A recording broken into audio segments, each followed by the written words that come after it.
Collect all 4. Darth Maul, Queen Amidala, Obi-Wan Kenobi, Qui-Gon Jinn. I don't have Qui-Gon Jinn. I did not collect them all. Yes, these 3 Star Wars The Phantom Menace Applause character collectible figures have been in the box since 1999. For 21 years, they've been zip-tied to garbage. For 21 years, they've sat behind a flimsy piece of see-through plastic. And for whatever reason, out of all the toys I ever had growing up, these were the only ones I never let escape their cardboard coffins. Why? Theories. The Phantom Menace came out in 1999. I was 13 years old, and I was probably already deep in the transition period where a kid starts to fade away from playing with action figures. Not to mention they're bigger than regular figures, the box says collect them all, and maybe in my brain, I just viewed them as more of a collectible than the other toys that I had. But, let's be Hornets? My script says Hornets. Let's be honest, the biggest reason I probably kept them in the box was what any kid who spent too much time in 90s sports memorabilia trading card comic shops thought: fame and fortune. In 20 years, in 30 years, in 40 years, these 3 Star Wars The Phantom Menace toys will sell for so much money, I'll be able to buy a mansion and retire to a private island, as long as I keep them in the box. If you take them out of the box, they lose their value. Value.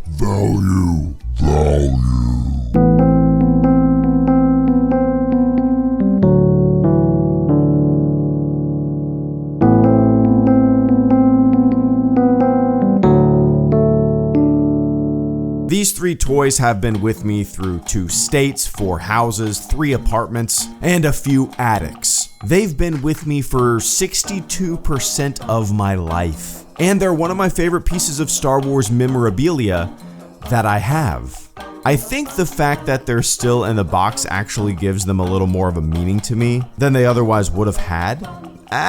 But now I have a kid, and I'd rather her play with them from time to time than just them sitting in the attic in a blue plastic bin labeled old toys. And I kind of want to put Darth Maul on a shelf in my office. Yeah, I flipped these figures off in one of my first videos. I gave them the big old bird. I played it up. I was trying to out angry video game nerd.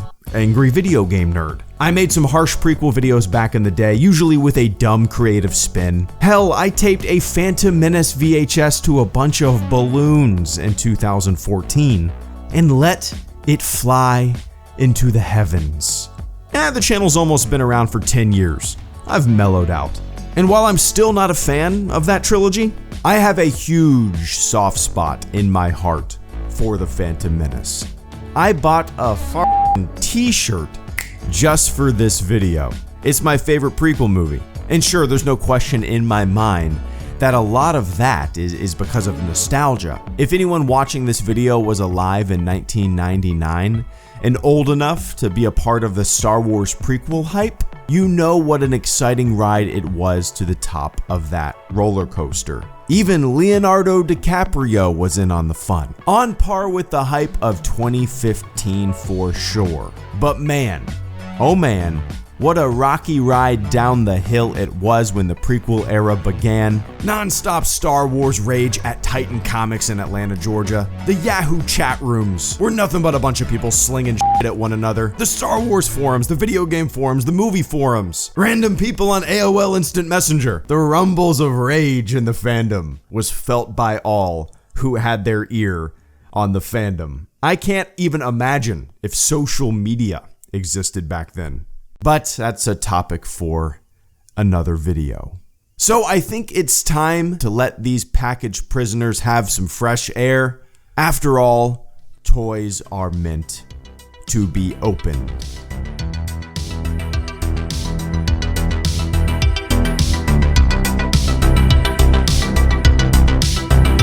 Oh, it smells like the 90s. It smells like creepy crawlers and Qzar. It smells like Pogs and moon shoes. It smells like melancholy and the infinite sadness in a floating water park Band-Aid. Or maybe it just smells like an old cardboard box. I guess that's the official smell of nostalgia. Old cardboard.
It feels super weird to have these out of the box. An indescribable weirdness. When I opened them and felt them, I was surprised by their sturdiness. I was surprised by the texture. I know, but that sounds weird as fuck. But after looking at these things for 21 years, like how much is that doggy in the window, it's strange to be holding them. You know, I knew they didn't move like action figures. I knew they were stationary. But yeah, they're like legitimately pretty nice display pieces. And like you saw kind of at the beginning of this video, there's hundreds of them on eBay being sold right now for like $10. So if you want a 10-inch-ish Darth Maul display piece but don't want to break the bank on a super expensive statue, these are a pretty solid alternative in my opinion. Obviously, yeah, they're not going to be as detailed and nice as a sideshow collectible, but hey, they're super cheap. They look nice for what they are. Oh, and the lightsabers glow in the dark too, or they're supposed to. Obi-Wan's still glows pretty good, but Darth Maul's lightsaber glows the faintest glow.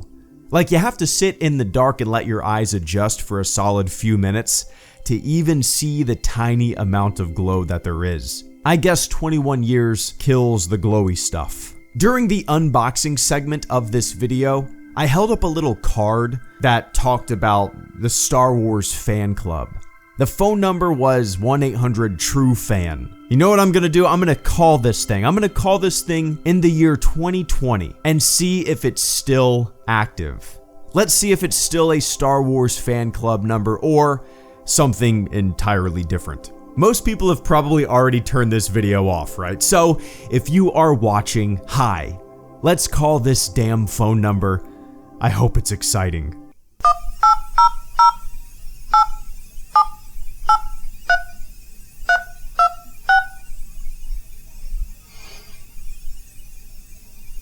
We are currently experiencing a temporary technical issue with our phone system. Please try calling again later. Well, that was uneventful.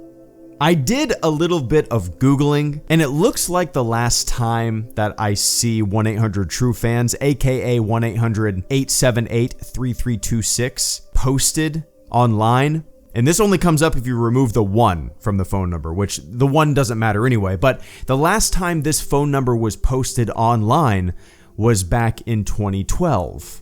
At least that's the last I see of it.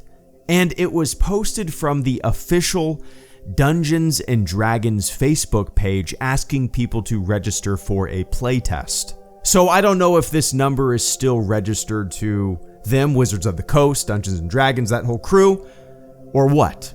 I will continue to investigate.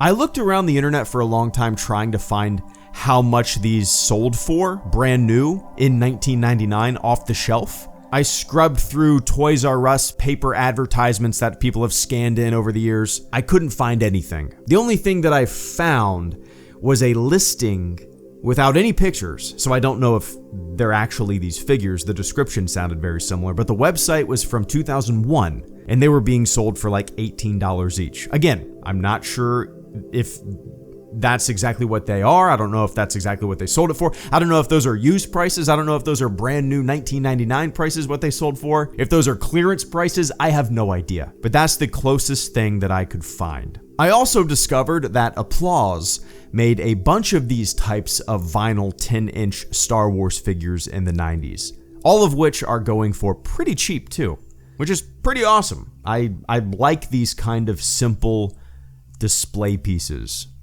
So yeah, this was a fun trip down memory lane, opening something that I have had for 21 years, man. Like I said, I got these things in 1999, gearing up for the Phantom Menace. I was 13 years old when that movie came out. That roller coaster ride to the top was a blast. And I'm sure some people down in the comment sections will say, why did you open them? Why did you open them?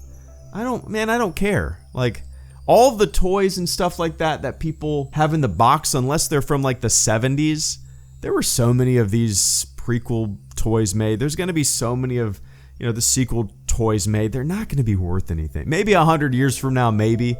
But dude, come on.